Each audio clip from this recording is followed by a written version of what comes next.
You don't notice it at first. It's subtle, almost nothing. A faint tightness in your chest, like the air comes in, but doesn't fully land. Your jaw pressing a little harder than it should, without you choosing it. Your shoulders slightly raised, like they're waiting for something. And the strange part is, nothing happened. Nothing wrong, nothing urgent.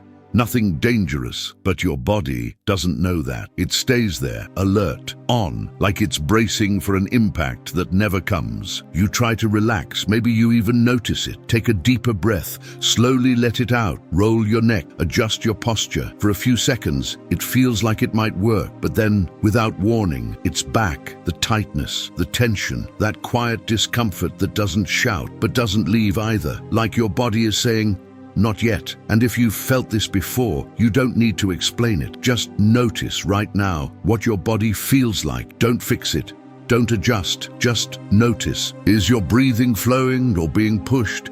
Is your face soft or holding somewhere? If you really pay attention, you'll find something. There's always something. Stay with me. By the end, this will make sense in your body, because what you're feeling now didn't start now. It's just continuing. We like to think relaxing is a decision, like it's something you choose. Now I'm going to relax. But your body doesn't work like that. It works on permission. And something inside you hasn't given that permission yet. You might notice it in certain moments, in the quiet, when things slow down, when you finally stop.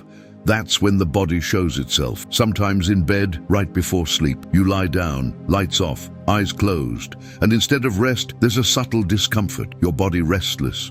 Your breathing off. That urge to move, turn, adjust the pillow again and again and again. Like your body can't find a place that feels safe enough to just stop. Or during the day, in the middle of something simple, waiting for someone to reply. No real reason, but your body is already on alert. Your stomach tightens, your mind starts trying to predict, but before the thoughts, something was already happening. And this is where most people get it wrong, because it feels like thinking, but it started in the body. There's a moment, almost invisible, when the body prepares. Before explanation, before logic, before any story, the body anticipates, it organizes tension, it makes tiny adjustments, it holds, it locks small parts just enough, and it happens so fast that by the time you notice, you're already inside it. And then comes the effort. You try to relax, try to control, try to breathe right, try to not think, but sometimes that makes it worse because something inside you reads that effort as danger. Yeah, danger. Relaxing hasn't always been safe for you. That's not a nice phrase. It's a memory, not a visual memory, a body memory. At some point, your system learned that letting your guard down came at a cost, maybe not in an obvious way. It doesn't have to be extreme. Sometimes it was repeated, quiet, small, but consistent. Moments when you relaxed and something happened, a demand, a criticism, a shift in the room, a change in someone's tone, and your body registered it. No words, no explanation, but it learned. When you let go, something happens. So it started doing what it does best, getting ahead of it. The problem is, it never turned that off. It keeps trying to protect you, even when there's nothing to protect you from, even when you're alone, in a safe place, with no threat at all. It didn't update. It just keeps repeating. And that creates a strange feeling, because you know you're okay, but you don't feel okay. And that gap between knowing and feeling is exhausting, confusing, and a lot of times it makes you think something's wrong with you, but there isn't. If you want, just tell yourself quietly which part of your body stays on alert the most. You don't have to say it out loud, just notice it. Maybe it's your chest, maybe your stomach, maybe your jaw, maybe all of it at once. And notice, this didn't start today. There's a continuity here, an invisible line, connecting this moment to many others. And the strange part is, this might have worked for you. At some point, this constant tension had kept you aware, prepared, avoiding conflict, reading the room, staying ahead of problems. It made sense. It really did. But now, it might be costing too much, because your body doesn't know how to turn it off anymore. It's not trying to get in your way. It's trying to protect you. It's just using an old strategy. And every time you try to force relaxation, without understanding that, it tightens more, because to it, relaxing still feels risky. And that changes everything about how you see this, because it's not lack of control, it's not weakness, It's not too much, and it's learning. Your body learned this, and anything learned can be unlearned, but not by force, through understanding, through repetition, through gradual permission. But before anything changes, you need to see this clearly, feel it happening, recognize the pattern without trying to fix it right away. Just observe, because that's where something starts to shift. Not fast, not all at once, but it starts. And as you go through this, you'll notice something important. There's a part of you that keeps this going, not because it wants to hurt you, but because it's afraid. And that part has a name. We'll get there, slowly. For now, just stay with this. Your body isn't overreacting, it's repeating, and repeating is how it tries to keep you safe, even if it's exhausting you. And maybe right now, for the first time, instead of trying to relax, you just allowed yourself to not fight it, and for a few seconds, just that. See what happens. No expectations, no pressure, because sometimes the first step isn't relaxing. It's stopping the fight with what your body is trying to do. And that alone changes more than it seems. We'll go deeper into this slowly at your pace. But for now, stay here, feeling, noticing, not rushing, because this story doesn't start in your mind. It starts in your body, and you didn't get here by accident. You keep trying to function like everything's normal, and on the outside, maybe no one notices anything. You reply to messages, show up where you need to, talk, smile, do what has to be done. But inside, there's a constant effort, a fine adjustment that never really stops. Like your body is always calibrating something invisible, like there's a switch inside that never fully turns off. It just moves between more tense and a little less tense. And it starts early. Sometimes before you even get out of bed, the alarm goes off. You open your eyes, and before any clear thought, something is already there. A slight weight, a presence in your chest. Like your body woke up before you and is already in position. You haven't even remembered your day yet, but your body has. Ready, you breathe. But it's not that easy, loose breath. It comes in pieces. Held back, measured. You get up, go to the bathroom, brush your teeth, look in the mirror, and for a second, it feels like you might actually see yourself, but it doesn't stay, because something pulls you inward. A subtle feeling, but persistent. You don't name it, but it stays with you, and the day begins. Coffee, your phone, notification, and then the first small trigger. A message that hasn't been answered yet. Nothing serious. Just a delay, but your body doesn't treat it like nothing. Your stomach tightens slightly, barely noticeable, but it's there. Your breath shortens a bit, your shoulders lift a few millimeters, and a part of you starts trying to predict, did something happen? Did I say something wrong? But notice, the thought came after. Your body had already reacted, so you try to compensate. Check your phone again, open another app, distract yourself with anything, not because you need to, but because your body wants movement. You try to ignore it, keep going, but it repeats in small things, almost invisible, but constant. Someone takes too long to reply. Your body tightens. You send something important.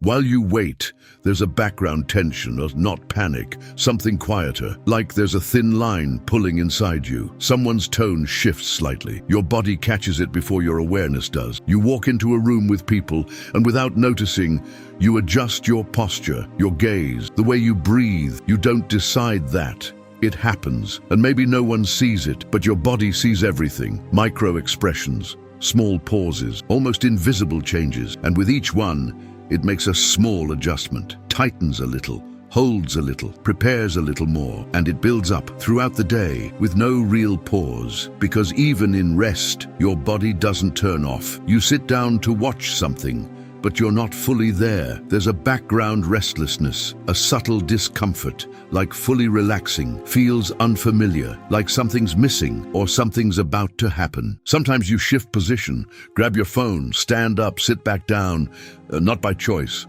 but because being still starts to feel uncomfortable, and it creates a different kind of exhaustion, not the clear physical kind, but a constant drain, like your body is always spending energy, even when it shouldn't be. And maybe the clearest moment is at night, when everything goes quiet, no distractions, no external movement. You lie down, and your body doesn't follow. It stays on. Your leg moves, your chest feels more present, your breathing turns uneven. You try to find a position, one that finally lets you rest, but none of them quite work. You turn to one side, then the other. Adjust the pillow, Pull the blanket, push it away, and there's a quiet attempt, maybe now, but your body is still there, alert, and then that feeling shows up. Why can't I just relax? And it's not that you're not tired, because you are, but your body doesn't read that as safety. It reads it as another moment to stay on guard, and that wears you down, not just physically, but emotionally too, because a quiet question starts to form. Why is it like this for me? Why does this feel harder for me than it does for other people? And those questions don't come with answers. They just deepen the sense that something's off. And this is where we need to look more carefully, because this isn't random. There's a system running here, a coherent one,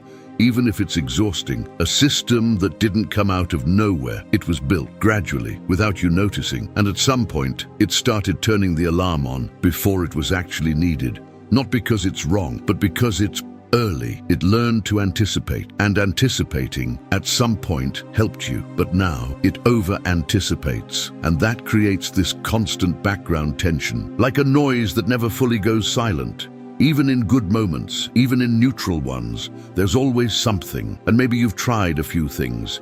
Breathing exercises, meditation, distraction, staying busy, wearing yourself out, and for a moment it helps. But it doesn't really resolve it, because what's happening isn't a lack of technique. It's a system that still believes it needs to stay this way, a little alert, a little prepared, a little contracted. And now we're getting closer to the center of it. There was a moment somewhere back there when your body learned something very specific. It's better to be prepared than caught off guard, and that could have come from different places, unpredictable environments, shifts in someone's mood, demands that came out of nowhere, moments when you relaxed and something suddenly changed, a different look, an odd silence, a reaction you didn't expect, and your body stored it, not as a clear story, but as a feeling. When I let go, something might happen, and it repeated, maybe not every day, but enough for your body to learn, because that's how it learns, not through intensity, but through repetition. It gathers those moments, builds a pattern, stay alert, watch everything, don't relax too much, be ready, and it becomes automatic. You grow up. Your environment changes, people change, life changes, but the pattern stays because it was never questioned, it was reinforced. And then there's a point where the alert doesn't depend on the outside anymore. It becomes internal. Your body wakes up, already on. Your body waits, already reacting. Your body rests,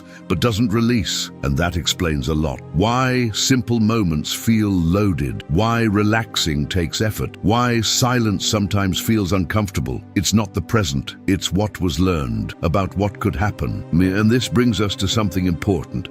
Your body isn't trying to sabotage you. It's trying to make sure something doesn't happen again, even if that something isn't there anymore. And that deserves respect, because at some point it was necessary. If you look closely, you'll see that this constant tension gave you skill. You read people quickly, you catch subtle changes, you anticipate reactions, you avoid conflict, you adapt. That didn't come from nowhere. It came from this system. But now it might be too much. It might be keeping you from resting, from being present, from just existing without constant adjustment. And this doesn't get solved by fighting your body, because when you fight, it reads that as another sign something's wrong, and it tightens more. We need a different way, but before that, there's something you need to see clearly. There's a part of you that keeps this system running, a part that believes, without words, that fully relaxing could cost you. That part acts through your body, and in the next part, we'll look at it up close. No rush.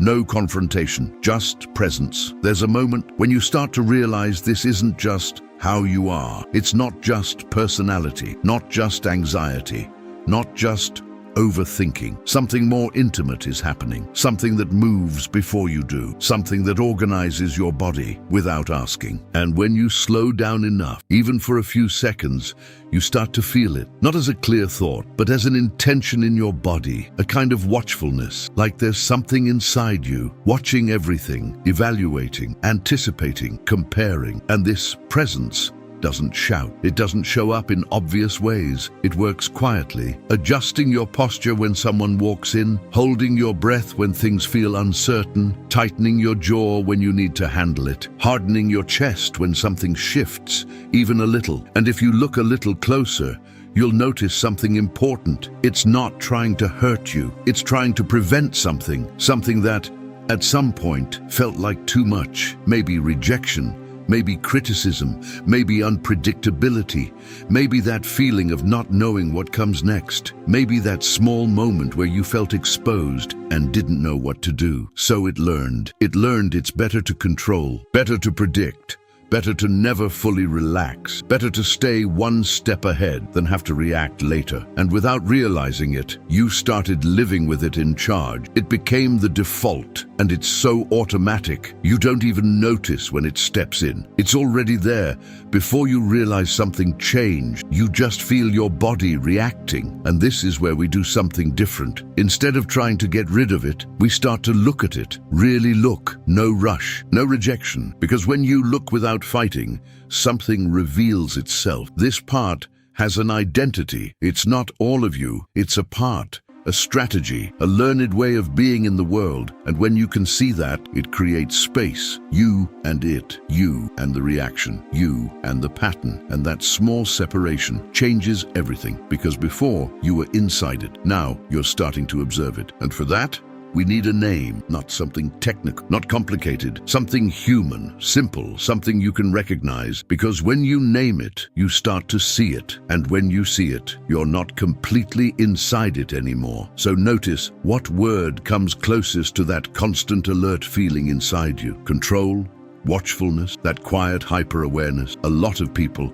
when they get here, recognize something like the watcher, the part that never fully sleeps, always a few steps ahead, always trying to keep things from shifting, always scanning, even when there's nothing to scan. And maybe as you hear this, something in your body responds, a subtle recognition, like it's saying, yeah, that's here. Maybe even a little more tension shows up just from noticing it. Because the watcher doesn't love being seen, but at the same time, there's a strange kind of relief, because now it has a shape. It's not just a vague discomfort anymore. It's something you can observe, and the watcher, it's not the problem. It was the solution. At some point, it helped you, kept you aware, protected, prepared. Maybe it helped you avoid conflict. Maybe it helped you adapt. Maybe it helped you notice things other people missed. And that's why it stayed. That's why it grew. And the more it worked, the more it got reinforced. But now, it doesn't know when to stop. It doesn't realize the situation has changed. It still acts like everything is unstable,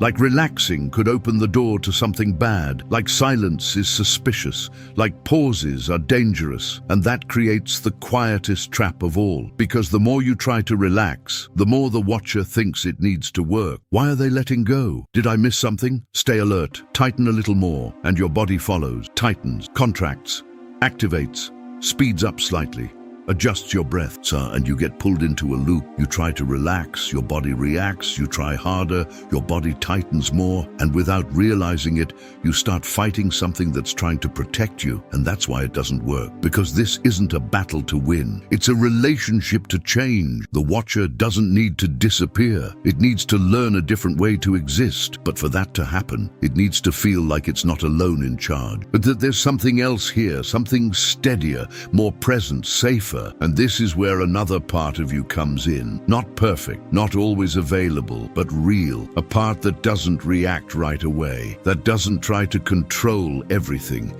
that doesn't need to predict every outcome before moving. A part that can stay, even when things are uncertain, even when your body is still a little tense. This part is the opposite of the watcher, and we can call it the steady. Not because it never struggles, but because it doesn't collapse when things shift. The steady doesn't remove discomfort, but it doesn't get pulled into alarm by it. It feels without immediately reacting. It notices without trying to fix everything right away. It allows small spaces, small pauses, and inside those spaces, your body starts learning something new, maybe right now, that feels far away, but it's already in you in small moments. Moments when you paused, even briefly. Moments when you didn't respond right away. Moments when you left something unfinished and nothing bad happened. Moments when you breathe and didn't try to control everything. It's subtle, but it's there. And the process isn't becoming the steady all at once. It's giving it space. While the watcher learns, it doesn't have to do everything alone. And that changes everything. Because now, this isn't about stopping the tension, as it's about creating enough safety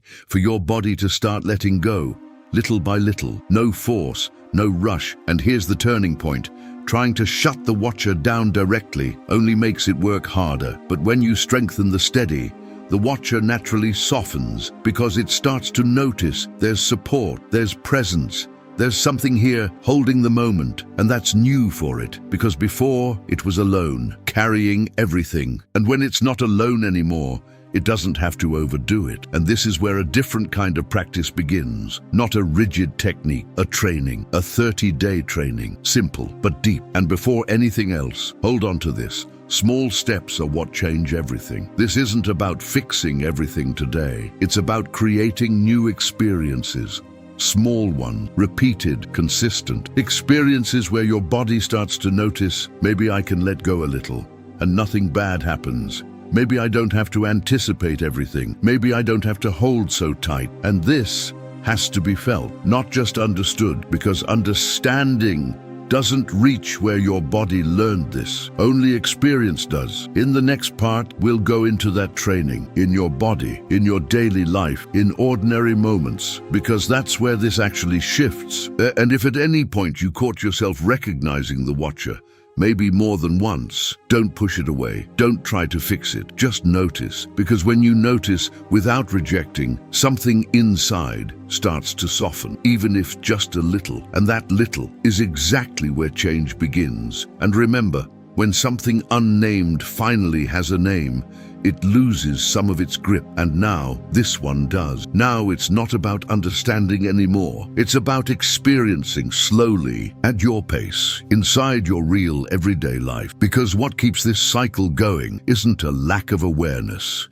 It's a lack of new experiences in your body. The watcher already understands. It's heard enough explanations, but it doesn't relax from explanations. It relaxes from proof, and proof doesn't come from big changes. It comes from small repetitions, almost invisible, but consistent. That's the practice. Not a rigid method, not something you have to do perfectly. Just 3 simple movements that you repeat over 30 days, not as a task, as an invitation. The first movement is lowering the volume of the alarm, not turning it off, not forcing relaxation, just softening it a little. And it starts with something simple. Notice before you fix. Throughout your day, in random moments, you just notice your body without changing anything right away. You notice the short breath, but you don't force it deeper. And you notice your shoulders tightening, but you don't push them down. You notice your jaw holding, but you don't try to relax it on command. You just register it. And at first, this might feel small, almost pointless, but it's not. Because this noticing without fixing is already a new signal to your body that it doesn't need to be fought, that it can exist without triggering an immediate reaction. And strangely, a lot of the time, just by not fighting, something softens on its own, almost without you noticing. Sometimes it's 1 extra inch of breath. Sometimes it's a bit of weight leaving your shoulders. Sometimes it's just 1 real second of pause, but it counts. The second movement, this is mapping where it lives in your body, not the story, not the explanation, the body. When the alert shows up, you quietly ask, where does this start in me? And then you wait. No rush, no need to answer quickly. Maybe it shows up as a point in your chest, maybe a tight spot in your stomach, maybe pressure in your face, a bit of warmth, a subtle contraction you almost miss. You don't analyze it, you locate it, and you stay there for a few seconds. Even if it's uncomfortable, even if you want to move away, you stay, without trying to change it. This creates something very specific, presence. And presence is something the watcher doesn't really know. And because it lives in the next moment, the next possibility, the next risk. When you stay with the exact point of sensation, without escaping, without fixing, your body starts to learn something new. This can be here, and I don't have to react right away. This can exist, and I'm still safe. And that begins to weaken the automatic loop, slowly, but for real. The third movement is acting from the steady, not in big decisions, in small actions, almost invisible ones. You're not trying to become a new person. You're choosing small behaviors that the steady would choose, even while the alert is still there. For example, replying to a message without rereading it 10 times, feeling the urge to check something, and waiting a few seconds before acting, letting your body stay a little more open, even with some tension inside, continuing what you're doing without constantly checking if everything's okay, letting something stay unfinished for a few minutes. These are small moves, but they're powerful because you're showing your body and through action that it's possible to move without being fully guarded, and nothing collapses, nothing breaks, nothing happens. And that is the kind of evidence that actually changes the system. Now notice something important. You're not getting rid of the watcher, you're teaching it. You're showing it again and again that there are other ways to move. And over time, it starts to quiet down. Not because you forced it, but because it's not needed all the time anymore. And this process is quiet. No big breakthroughs, just small moments. Like noticing your breath deepen without trying, or realizing your body soften in a moment that used to be tense, or simply not thinking about it for a while, or feeling something that used to trigger you pass a little lighter. And when you notice something has already shifted, let's make it real. Picture a normal moment. You send a message and the person takes a while to reply. Before, your body would go on alert. Now, the practice looks like this. My chest just tightened. I'm not going to fix it. This feeling is here, right in the center. I can stay with it. Even with this, I'm going to keep doing what I was doing. And a few seconds later, the urge might come back. That's okay. You repeat it. No frustration, no pressure. You just return. You just stay. You just continue. That's the practice. Simple, but deep, because you're not reacting automatically. And that breaks the cycle. Another moment, you lie down to sleep. Your body starts moving. Before, you were trying to find the perfect position. Now, you notice, my body is restless. I don't have to solve this right now. This tension is here, in my legs. I can feel it without adjusting right away. I can stay here, even if I'm not fully comfortable. Maybe you still move, but now it's not automatic. There's choice in between, there's space, and little by little, your body learns, not through logic, through repetition of this experience. And this part matters. This process is not linear. Some days will feel easier, others the watcher will feel stronger. Days when your body tightens more. Days you forget to practice. Days you try to control again. That's okay. It doesn't erase what you've built. It's part of it, because you're working with something old, something that's been reinforced for a long time. So yes, sometimes it will feel like nothing changed, but it has, because now there's awareness, there's choice, there's space, and that's already different. And through all of this, remember, when something finally has a name, it starts to lose its grip. The watcher doesn't need to disappear. It just can't be the only one in control anymore. And you're building that with small experiences, repeated, real. And maybe the most important part, you don't have to do this perfectly. You just have to make it possible. Because what's possible, repeated, becomes change. And if at some point you catch yourself thinking, I'm not doing this right, notice that too, without fixing it, without fighting it. Because even that pressure is part of the same pattern, and it can be included without needing to be solved right away. And now, before we end, stay with this. What you feel in your body today is not a flaw. It's a learned pattern, an old intelligence trying to protect you with what it had. And anything learned can be updated. Be with time, with presence, with respect. Here, we don't fight the shadow. We reveal it. And when you reveal it, you don't have to live inside it anymore. You start living beside it, with space, with choice. Maybe this doesn't change everything today, but it changes direction, and direction repeated, becomes a power. If somewhere along the way you recognized yourself, really recognized yourself, hold on to that. And then if it feels right, just ask yourself, when does my body go on alert the most? And let that answer sit inside you for a few seconds without trying to solve it. Sometimes that alone starts to loosen something. No rush, your way, because your body is not against you. It just hasn't learned yet that now it's safe to relax, and that you build one small step at a time.